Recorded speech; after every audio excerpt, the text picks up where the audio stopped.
বলতে হবে এখানে করো আর বটম লাইন থেকে নিয়ে যাও। এটা হলো তারপরে শেষের দিকে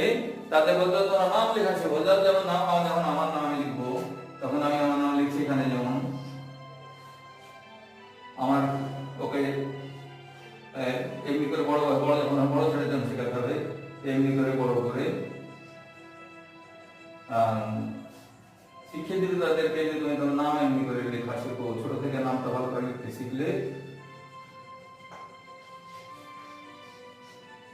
এমনি করে কাজটি মানে জুড়ে জুড়ে লেখাটা পরবর্তী, এটা ক্লাস নার্সারির জন্য হবে না,